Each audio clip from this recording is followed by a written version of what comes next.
Hello and welcome back to another episode of Mystery Red Reads. I'm your host, Mystery Red, and this is my disclaimer. This beta read in concrete is at the author's request. This video is for learning purposes. Today we're looking at a piece of original fiction. We are looking at chapter 14, part B of Infinite Shades for Crystal Committee. I am going to set a timer for 30 minutes, and I'm going to read for 30 minutes, and then I'm going to have to stop and I'll have to start a video unless I'm close to the end. Because what I'm finding is, at least for the winter, my health can be shaky. I have an illness that flares, and it is triggered by winter weather. It just does not work well for me, or doesn't go well with me.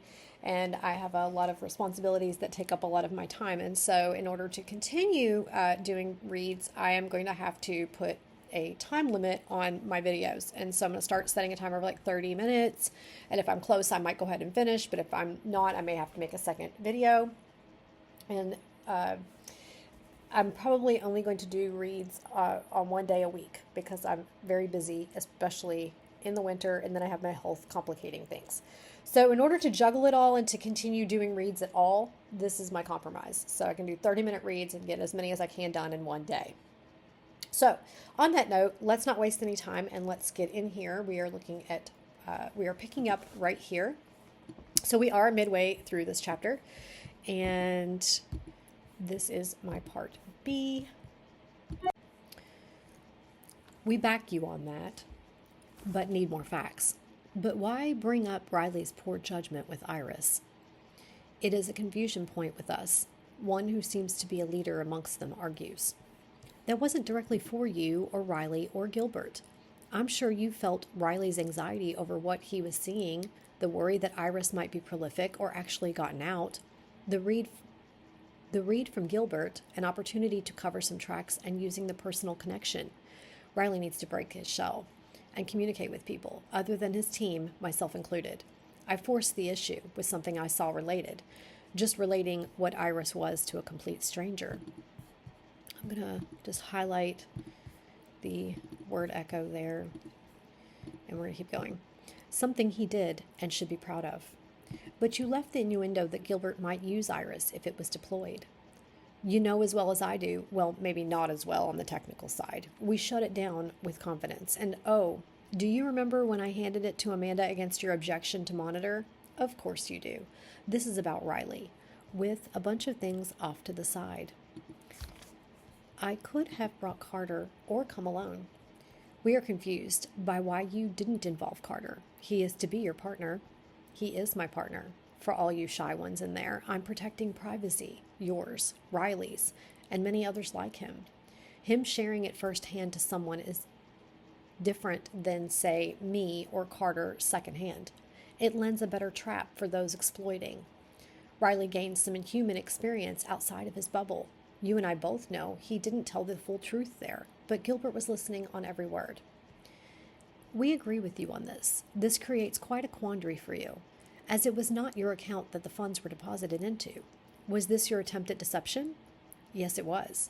I know you're some of the best, and I know I'm a horrible liar outright. Maybe your influence, maybe not. But I am in here. I am in the here and now.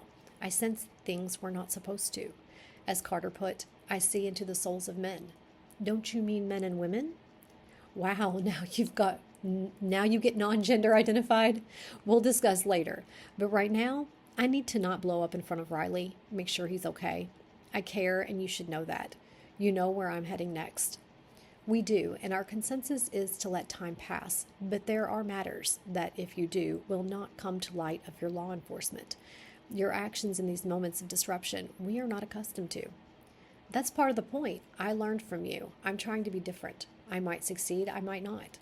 Riley pops the top off the aspirin bottle, dropping 2 pills into his hand. You mind? He asks, gesturing for her to unlock the car. So methodical, and you're not noticing my overly distracted mind space. Or are you? You are so needy, she teases, rolling her eyes as she frees the keys and hits the button. I'm noticing like an extra space when I'm slowing down, and my brain is like, I noticed something, but it's nothing that like I need to stop and talk about. But there's like an extra space here and there. And so I'm just trying to fix it and keep going. But my brain is kind of slowing down when I'm reading as I make the adjustment at the same time because I'm doing two things at once. You guys are suddenly silent. Upon reflection, we feel Riley may be a good focus of your attention without our invasive distractions. Okay, I'll take it where I can get it. Okay, so I'm going to pause for a second. So I'm noticing a switch in the format. So we have, this is the committee talking, and then you have Sam before and after in the same space. And so if I wasn't paying attention, I would have thought this was still Sam, except that it made sense to me that it was the committee. But I like it this way a lot, and I understand why you did it, because there's this internal conversation that's going on, and he's just kind of like there, and he's like, hey, open the car. All right, we're going to keep going. But you like me anyway, he says, opening the car door and grabbing his water bottle. Riley pulls out the tablet from the back seat, holding it up. Really shouldn't leave these in the car. It's not like it's worth stealing, she retorts, but she knows he's right. To you, maybe. He takes the aspirin, washing them down with a swig of water, then tosses both bottles back into the car. I'm good. Let's eat. Okay, I'm going to comment that I like this action. I like this action where it's very human, very natural, very casual. This is typical behavior. Like, this is a good example of something that we do while we're talking, and it makes it more realistic. So good job. Sam leads him into the clean but simple restaurant, picking a seat near the window where she can watch the suspect. Have eyes on him, Riley asks, as he drops into the booth opposite her and powers up the tablet. Yep. Sam doesn't take her eyes off the street. The password to the Wi-Fi is Lost Soul with caps on the first of each word. She feels the irony. Lost souls indeed.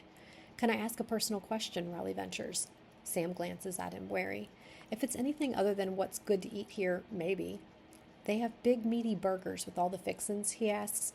Yeah, she smiles, feeling him relax. That's what I'll have.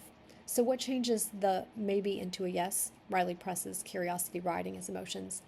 I have a feeling I know what it is, but I reserve the right to decline an answer. Fair enough. Riley starts working on the tablet. Your roommate, I caught her name, Severin, and knew Amanda was her first name. Would that be like, as in the Amanda Severin? Sam's stomach drops. Here we go. The connection I didn't want to happen. Yeah, that's her name. No, as in the Severin, encryption guru, has to be extremely loaded, cha-ching, wise coder extraordinaire. He's practically vibrating with excitement. Sam forces a smile. I will never understand the geek fandom thing.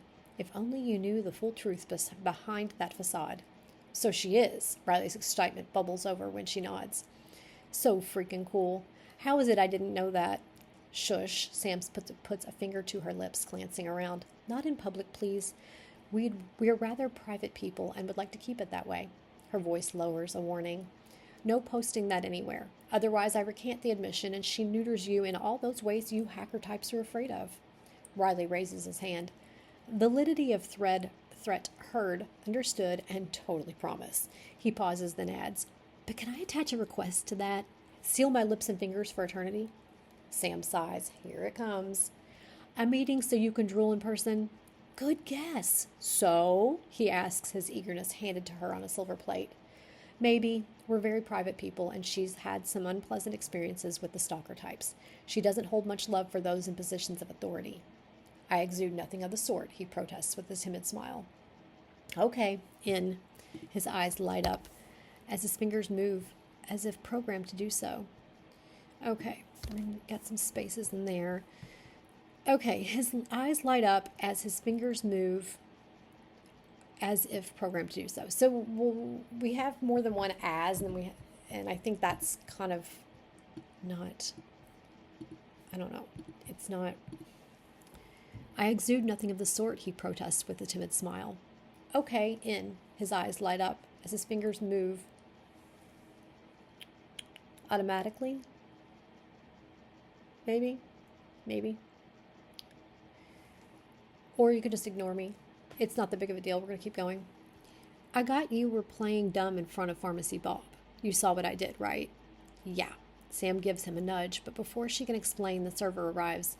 We'll take 2 of your specials, the works, plus some jalapenos for mine. Anything to drink? The server asks.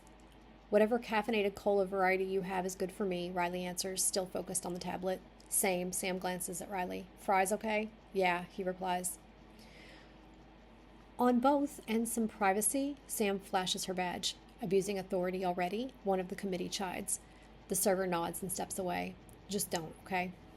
Riley waits until they're alone. Is that what you were expecting to find? He asks. Something along those lines, Sam replies. Expect the unexpected. But I thought I'd be isolated to a few, not so many. They were at least what? 80 on that list? There were at least what? 80 on that list? She pulls out her phone and taps the screen, sending off the photo she snapped earlier. Always so eager to act. What's the rush? 97, redacted, so as not to violate any laws, Riley corrects, flipping the tablet around for her to see. Sam studies the list. A storm brewing under your watchful eye. Okay, she sets her phone down. Riley's attention shifts to it. DMV check on your dial-a-dealer? Love the moniker, by the way, he teases. I think this is like extra and you don't really need it. I think I just leave it. I liked what he said, and this is reading really well, actually. So I think we'll just minimize it. Neighborhood watchdog that's been sleeping on the job. How many more sleepless nights will you endure for secrets like these? Riley pauses, thoughtful. There are some seriously secure networks around. Guessing one is your pad? One could assume, Sam winks. And your watchdog, the one focused on the other? Riley asks. I spy with my little eye. Yeah, Sam smiles. I have to admit you picked up on that pretty damn quick. Habit. When connecting to an unknown, map it, know it, and then not appear to be part of it or anywhere around it, Riley explains, confidence returning. That and your tablet wanted to connect to a familiar network, assuming home base. Of course, you utilized proper security ethics and didn't save the settings. It wouldn't let you in. Sam taps the back of the tablet, failing a flash of pride. Riley grins. Requires a biometric tactile response, he pauses. I was tempted. It was a test. You passed. She smiles. Yet another lesson. Do the right thing and reap the rewards, Riley asks. If you want to see it that way, I needed help, and he's the best option I have. So what purpose does this list serve if there's no pertinent info? Volume, Riley explains, and a copy of what we saw. I screen capped a few shots while there and saved them on the drive where no one would find them suspicious. In case they do what I suspect they will. If they catch wind, we're on to them. Delete all related data, Sam finishes, nodding. A wise precaution. Yeah, but I did get that the call you made never came into that system. It's a little bit wordy. Get that the is kind of the notes and video. It's just a little bit wordy right there. Let's see. Yeah, but I did get that the call you made never came into that system, which means it was rerouted somewhere along the line. Riley continues. The other need for a warrant, Sam agrees. The path is getting murkier, but we'll get there. Also, it's not routing all the calls because otherwise they'd have no business. A quick perusal of their trouble tickets with their phone carrier. Riley taps the screen, showing her the data. Looks as if it switches over at a specific time of day, usually late evening, but not any noticeable pattern. Sam examines the information. Oh, that's got your hamster on the wheel, the committee teases. Maybe not to your eyes, she says. I was musing that I liked that line right there. Okay, Riley tilts his head. You see one? Sorta. It'll solidify when I hear from the watchdogs. She hands the tablet back, her mind working through the emerging possibilities. Sync up with our runner's availability, Riley asks. Okay, we're good. That's my suspicion, she adds. A little off the legal path, but network-wise, can you bluejack his phone? Riley's countenance changes. Why? I thought the straight arrow would never suggest such a thing. Riley's countenance. Okay. His teasing makes her want to grin. Just asked if you could not do it, Sam counters. Can, yes, Riley replies. At least data-wise. He hasn't moved from that corner. Options? There are 4 opens. 4 open means via Wi-Fi, and a couple are secured. But like here, patrons would know the passwords. Multiple portals of access, she contemplates, easy to spot outsiders and law enforcement before they get too close. Yeah, Riley nods. Probably a good thing he recognizes you from the neighborhood, or he could have tucked tail and run already. Agreed. Familiarity buys us time. Riley continues working on the tablet. Checked their inventory. The count is not off, he says, implying to me that either your friend undernoted his inventory, which we can check on, or they didn't come from that pharmacy. Sam finishes. Riley glances at her. You already assumed they didn't. Counterfeit? Double checking on that, but yeah, Sam says. Heck of an operation you stumbled onto here, Riley suggests. The question is, how do we get a warrant with no probable cause? I could go out there and arrest him. Sam shakes her head. We risk him not having any in his possession. Besides, his customers are evening types, so he's just chilling with his buds. He's calm, even with us at a distance, and was so last night. Too calm. Suspicion gnaws at her. Someone who knows he has the upper hand. Riley hesitates. My assessment as well, though through the data, cause I don't, he stammers. Fully get people, Sam finishes for him, a hint of encouragement threading through her words. And you're working on it, I know. We all have our struggles. A few of the committee acknowledge her compassion. It's just the two of us and what's on there. Sam points to the tablet, grounding him. Riley nods, taking a deep breath. Okay, I'm going to pause and observe and acknowledge something that I've noticed that's distracting me. Okay, so I'm going to observe it so that I can keep reading. We have Riley nods. Sam finishes. Riley hesitates. Sam shakes her head. Riley suggests. Sam says. Riley glances. Sam finishes. Riley continues. Riley nods. She contemplates. Riley replies. So Riley asks. Riley tilts. So a lot of it is starting, like a lot is starting with Riley, Sam, Riley, Sam. It's kind of like when we write in first person and we try not to start all the sentences with I. It's just a little bit heavy. I think if I went through and highlighted it, you could get a visual of it to see just how close together. I am by no means not saying, I'm not saying not to have Riley and Sam, but you may want to mix it up with like he, here and there, or look at rewording it, or look at giving them a different action where you don't have to say Riley or Sam if it's implied. Maybe ask yourself if it's implied who is speaking and just go for the tone. I don't know, or maybe give an action in a tone, like, you know, they're in a restaurant. So what's on the table? Usually there's like a bottle of ketchup, a salt and pepper shaker, some napkins. You know, one of them might play with something while they're talking. One of them's got the tablet. So Riley's got the tablet. So Sam could be, playing with a salt shaker. You never know, whatever.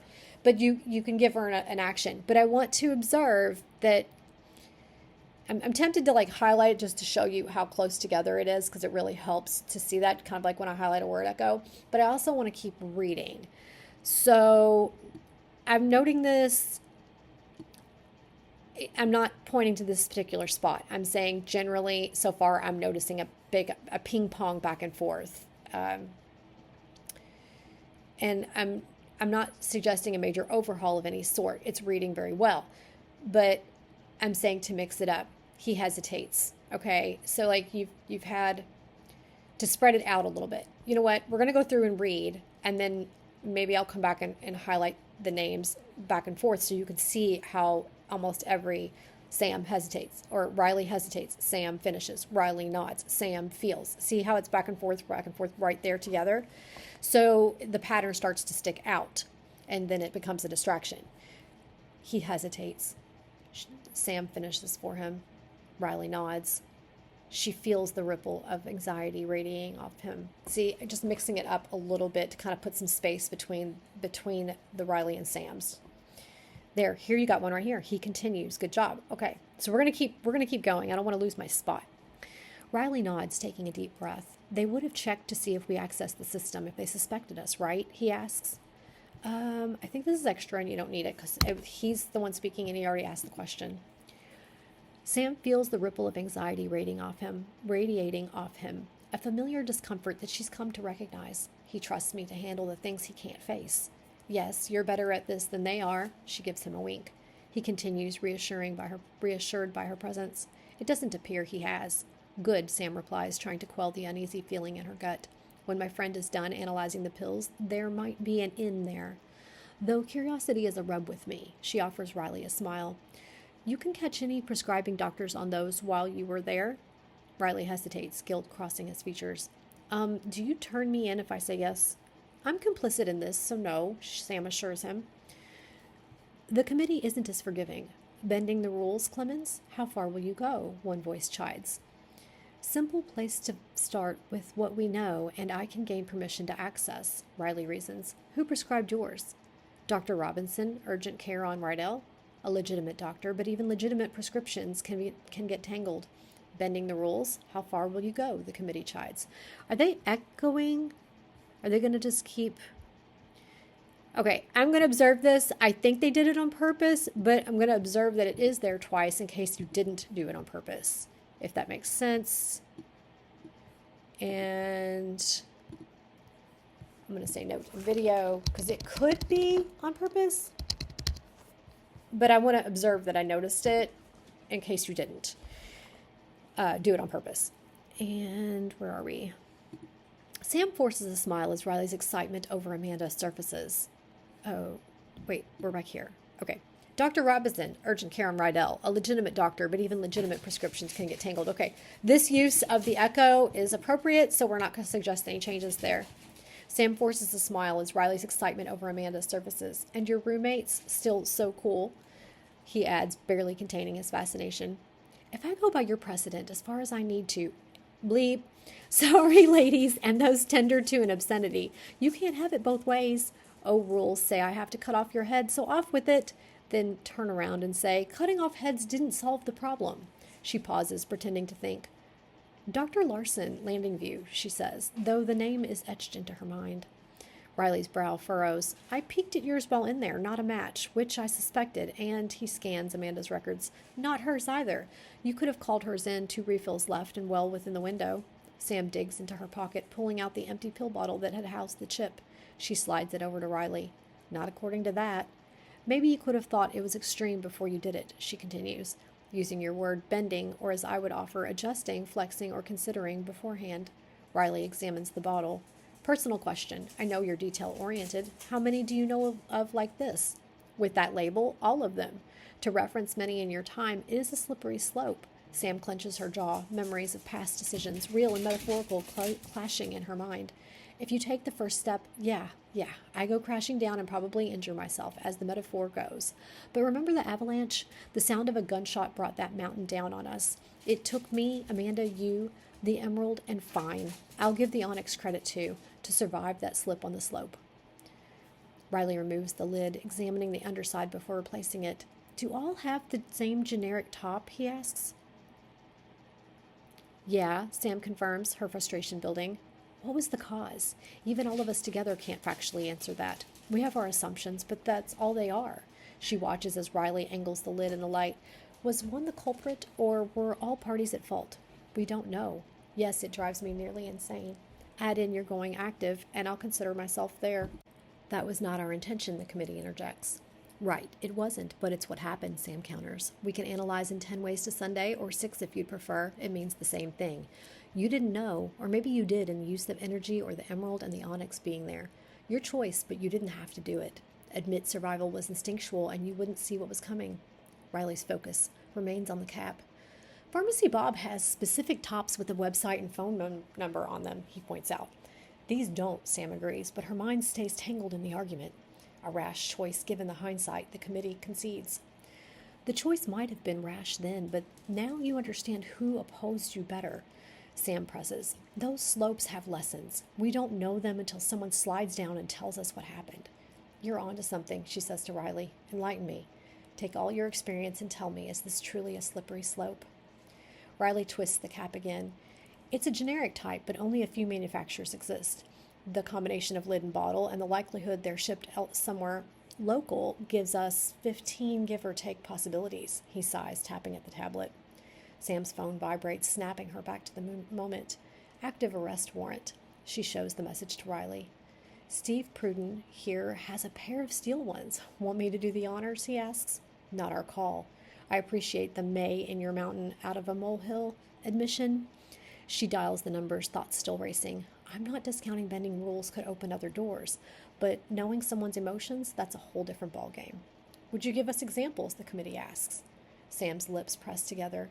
Did you pay your tithe to the church? I'd know the truth. Cheat at a card game? Yes, and then lie about it? Avoid paying taxes? Oh, you know it's wrong. Yet you do it anyway. We can get into this more if you want. We would like, the committee murmurs. Riley gestures, offering to step away. You want me to, No, Sam says. I'd rather you stay and be a witness. My conversations with the ASAC never go as planned, she smirks. This is his muddy mire to muck through. Special Agent Andrew Steiner, a gruff voice comes through the phone. Sam takes a breath. Sir, Agent Clemens, I'm here with Agent Riley at Donnie's. I was made aware you don't need my permission to act on the warrant, Steiner says, his voice clipped. Sam swallows, her mouth suddenly dry. That's just it, sir. There's more to it than that. I'm listening, Steiner replies, shuffling the phone. Sir, honestly, I was a little angry with you for not having acted on this already. Sam starts steadying herself, but it hits her. He was waiting for them to make a mistake. To be clear, we're discussing this Pruden fellow and his deliveries to your residence. Steiner's irritation hangs thick in the air and unmistakable as a storm cloud on the horizon. Sam doesn't flinch. Yes, sir. I asked Riley to look into what I figured was just a snafu with the pharmacy. It was more. Sam draws it out, her fingers brushing the edge of the table, savoring the rare moment of control. Last night, when I returned home, I placed a call using a prepaid service, she explains. I preferred to travel with them. Easier getting through security if I disassemble and check mine. Okay, so we got a gap here, but I don't think we meant to, so I'm just going to suggest we scooch everything up one. The point, Clemens, Steiner says, his voice cracking like a whip. Touchy, but she continues. I guess I was flying on autopilot because I called in a refill a prescription under my name instead of Amanda's. I caught the discrepancy when they arrived. And Steiner pushes, the tension in his voice coiling through the room like a tightening spring. Dragging it out brings a small satisfaction. It had her name on it, she finally says. By all the appearances, it came from the pharmacy we just left. Riley and I checked the logs. They never received my request and didn't fill it, but somehow it appeared on our doorstep with Amanda's name on it. Steiner's skepticism is thick. That was just 2 S words, nothing to change, just a tongue twister. Steiner's skepticism is thick. You're certain this wasn't just for you being tired and missed something, Agent Clemens? A definite possibility, sir, she admits, but unlikely. My attention to detail is sharper than that. I wanted Riley with me when I checked it out, verify I wasn't going crazy. Riley fidgets beside her. May I? He mumbles, unsure.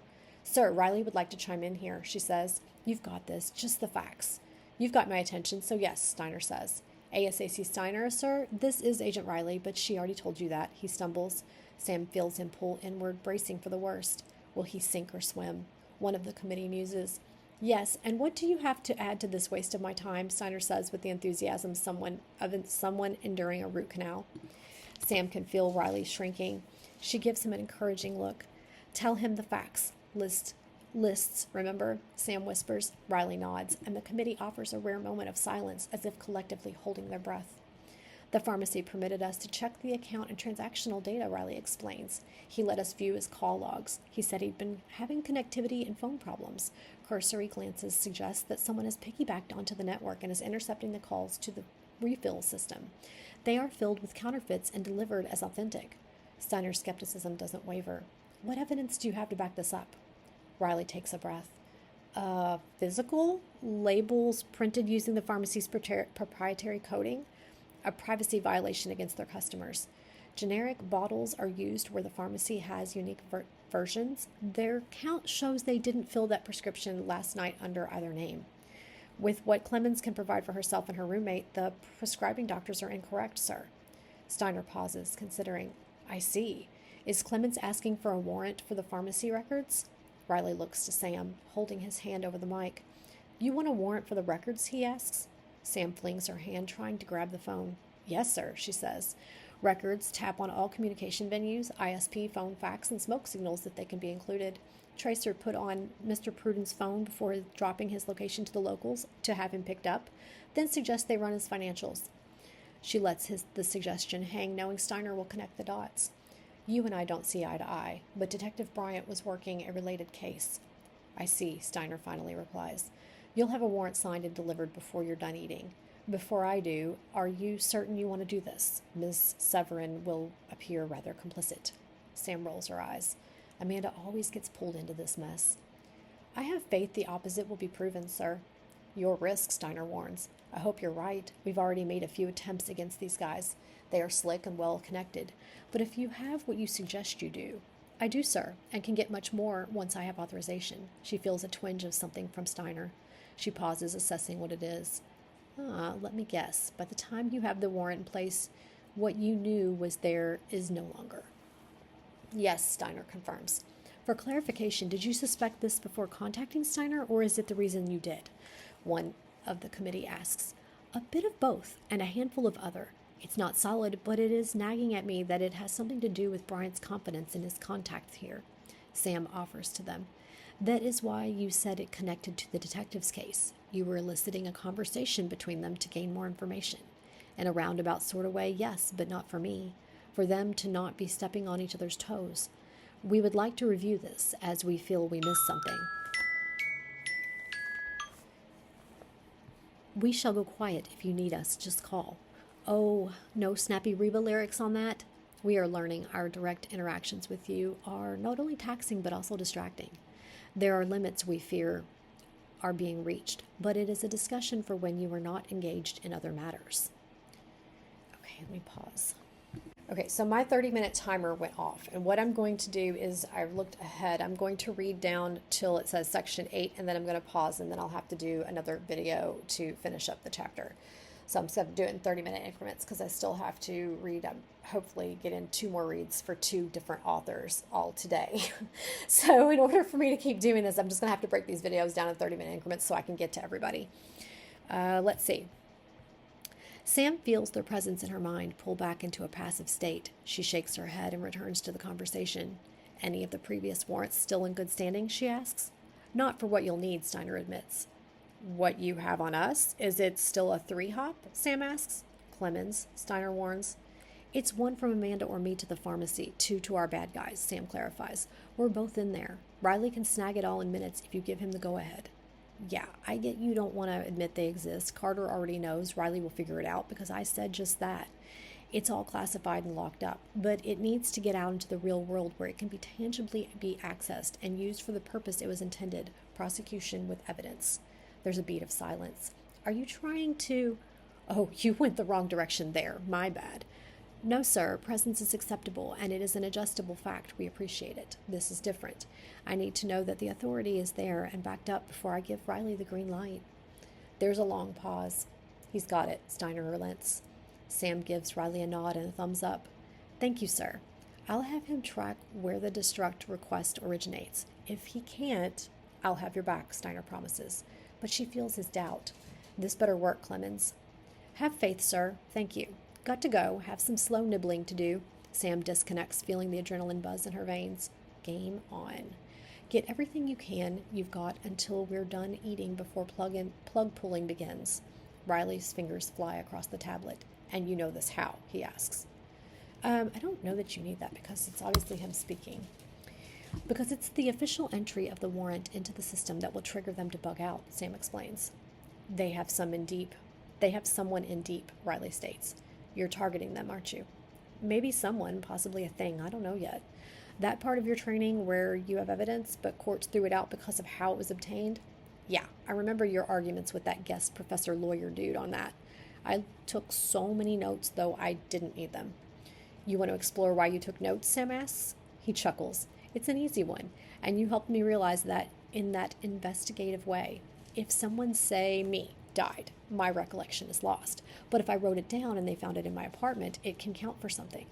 We solve crimes by what they convey to others, their social media posts, their financial records, and what they say to someone else, though a witness accounts are skewed too much for my liking. I don't get people. Sam chuckles. You do in your unique way. If you were plotting something, would there be a record, a path law enforcement could follow? Having learned how we do it, I'd be fairly confident in not being caught for a while. There is a point where the plan isn't perfect and not necessarily someone smarter than you figures it out. A little mistake. Yeah, that's the part I really like in your questions to him and where I wrote a ton of stuff. I did notice your pattern, though. You gave him 2, then 3, then 2, then 3 again, ways in which the evidence was legitimate and could be used. You can't unsee what you see. Yeah, and with a perfect memory, you really can't. But question, does it bring self-doubt to you when it's thrown out on a technicality? It frustrates me. Those fake scenarios they gave us, the pattern of the blood spray? Do we need spray? The footprints are etched in my mind, even all the inconsistencies with them. But a lab contamination of one droplet let them get off? People make mistakes. Where was the data in the analysis? And you said it. People make mistakes. Even the tiny ones count. But it shouldn't stop an investigation or prosecution of an offender. That is what I was chasing and questioning Mr. Alduis that day. You called him Mr. Did you know before his credentials were bought? Sorta. He did have his points, and he was correct. But when challenged, he crumbled a bit. You avoided the question. Did you know? See, you just did it. Brought me back to the question and forcing me to answer it. No, I didn't research him beforehand. I did after the fact. But that came from his tells. Like what? Riley asks. You were there. I'll let you figure that out. She smirks. So focusing here, any good thief, dealer, or worthy syndicate, and especially with skills enough to make this work and fly it under ASAC's radar, would have more than one rat in the midst. You sound pretty confident about that, especially where the ASAC is involved. Kinda and bleep, if you ask me.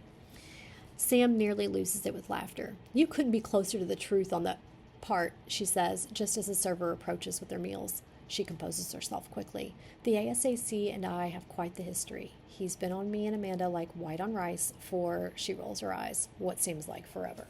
Okay, I'm going to stop here and highlight section 8. We are going to choose that bright pink again, and I will pick up here in my next video. This is reading really well. Honestly, it's reading pretty darn clean, very well, a good balance. I'm following along with who the committee is versus Amanda. So it's, versus Sam, sorry. I think when I think of the committee, I think of Amanda and Sam together. Like they're like a little trio. But anyway, it's reading pretty well. So I'm just going to stop here and I'll pick up and do a part C for section 8 and we'll pick up there. All right, guys, I'll see you next time on Mystery Ed Reads.